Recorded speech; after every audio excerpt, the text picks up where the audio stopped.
सबसे पहले तो मैं ये क्लैरिफाई कर दूं कि इस बात पे कोई डाउट नहीं है कि सावरकर एक स्वतंत्रता सेनानी थे जिन्होंने अपने जीवन के लगभग 10 साल अंडमान के जेल में कठिन परिस्थितियों में देश के नाम काटे। इस पे कोई डिबेट नहीं है। सावरकर भेदभाव के सख्त खिलाफ थे। उन्होंने जात पात खत्म करने के लिए एक अनोखा सोल्यूशन निकाला, एक ऐसा मंदिर बना दिया जहां जो मन है जो चाहे वो जा सकता है भेदभाव के बिना। सावरकर ने सबसे पहले 1857 की लड़ाई पर किताब लिखी, उसे फर्स्ट वॉर ऑफ इंडिपेंडेंस कहा। उनका सपना यही था कि एक ऐसा वॉर ऑफ इंडिपेंडेंस फिर से हो और अंग्रेजों को खदेड़ दिया जाए हमारे देश से।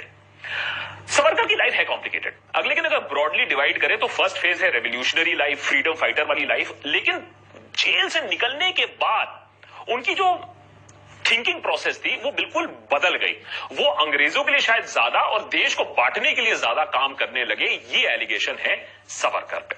आइए देखते हैं सबसे पहला और वेरी वेरी सीरियस जो एलिगेशन है जिसके लिए उन्हें माफी मांगनी चाहिए, वो है using rape as a political tool.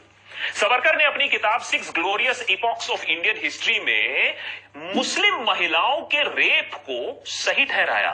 उन्होंने कहा कि कार्यकर्ता वश में आकर नहीं बल्कि धार्मिक कारणों के चलते अगर ऐसा कोई कार्य करता है तो उसमें कोई गलत चीज नहीं है। धर्म के प्रति ऐसी महान सोच रखने वाले शायद ऐसे इंसान को कोई पुरस्कार ही मिलना चाहे, लेकिन रेप को जो आइडियोलॉजिकल टूल की तरह इस्तेमाल करता है आज के डेट में, आज की दुनिया में, उसे जेनोसाइडल कहा जाता है। और सावरकर का जस्टिफिकेशन क्या था? To use rape as a political tool. वो पुराने जमाने में क्या होता था, राजाओं के जमाने में क्या होता था, ट्राइबल कल्चर्स में क्या होता है, उसे यूज करके इसे जस्टिफाई करने की कोशिश कर रहे थे, जिसका कोई जस्टिफिकेशन है नहीं। इसके लिए सावरकर को सॉरी जरूर बोलना चाहिए। नीचे एक आर्टिकल, लंबा चौड़ा आर्टिकल है, उसमें आपको पूरी तरीके से समझाया है कि उन्होंने कैसे जस्टिफाई किया था rape as a political tool. जरूर पढ़ लीजिएगा। पॉइंट नंबर 2 जिसकी वजह से उन्हें सॉरी बोलना चाहिए, service to the British empire. कई लोगों का यही मानना है कि मर्सी पिटीशन तो स्ट्रेटेजी था, जेल से बाहर आकर वो इंडियन इंडिपेंडेंस के लिए काम करते। लेकिन क्या सच्ची में कोई ऐसा योगदान दिया या नहीं?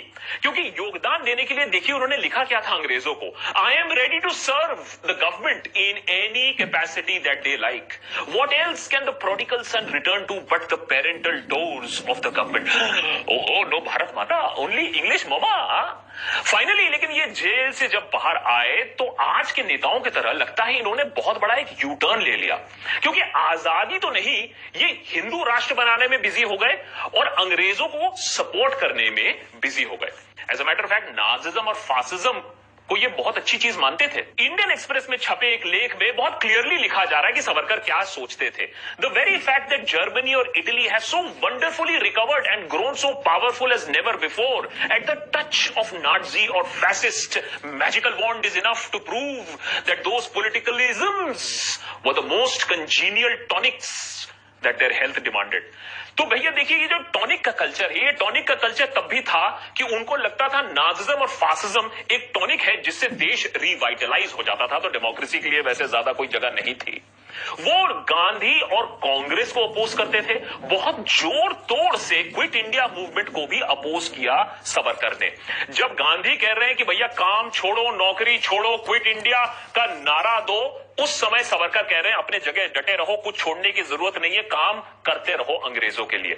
सावरकर की एक मीटिंग भी होती है वाइसरॉय लॉर्ड लिंलिथगो के साथ 1939 में, जहां अपेरेंटली वो कहते हैं our interests are now the same and we must therefore work together. कितना भाईचारा हो रहा है। जो लोग कहते हैं कि मर्सी पिटीशन एक स्ट्रैटेजी था अंग्रेजों को चकमा देने के लिए, जेल से बाहर आने के लिए, जिससे कि वो फिर से अपना काम शुरू कर पाए, वो इस बात को नहीं समझा सकते हैं कि भैया वो अंग्रेजों से फिर पेंशन क्यों लेते रहे, और पेंशन लेते ही नहीं रहे, पेंशन बढ़ाने के लिए भी मेल्स लिखे, चिट्ठियां लिखी। शायद गांधी जी ने यहां भी बोला होगा चिट्ठी लिख दो पेंशन बढ़ाने के लिए। तो यहां भी जरूर एक सॉरी बनता है कि अंग्रेजों की हुकूमत के लिए आप तब भी काम करते रहे, जो कि हमारी इंडिपेंडेंस मूवमेंट के खिलाफ गया। Sorry number 3, two nation theory. Partition का इल्जाम तो बीजेपी कांग्रेस वालों पर ऐसा लगाते हैं कि पार्टीशन ना हो देश की गिरती हुई इकोनॉमी हो। उसके लिए तो नेहरू जिम्मेदार है ना। लेकिन अगर आप इंटायर पॉलिटिकल साइंस पढ़ें तो आपको, साइंस नहीं सॉरी हिस्ट्री भी पढ़ें तो आपको पता चलेगा कि टू नेशन थ्योरी सावरकर ने मुस्लिम लीग से कई साल पहले ही रख दी थी। सावरकर ने क्या कहा? उन्होंने ये कहा that a Hindu is somebody for whom India was his पितृभूमि, the land of his ancestors, and his पुण्य भूमि, his holy land. So by that definition, उनका ये कहना था कि हिंदू, सिख्स, बुद्धिस्ट, जैन्स ये दोनों कैटेगरी फुलफिल करते हैं, वो रह सकते हैं, लेकिन मुस्लिम्स और क्रिश्चियंस के लिए ये देश नहीं है. तो ये जो आग है ना, अस वर्सेस देम, हमारा देश तुम्हारा देश, ये मुस्लिम लीग से पहले किसी और ने ही इस आइडिया को जर्मिनेट कर दिया था, और वो आइडिया था सावरकर. ये जो प्राइज जाता है ये सावरकर को ही जाता है, और मुस्लिम लीग खैर अपना पाकिस्तान पाकिस्तान करता रहा, और यहां सावरकर अपना हिंदू हिंदू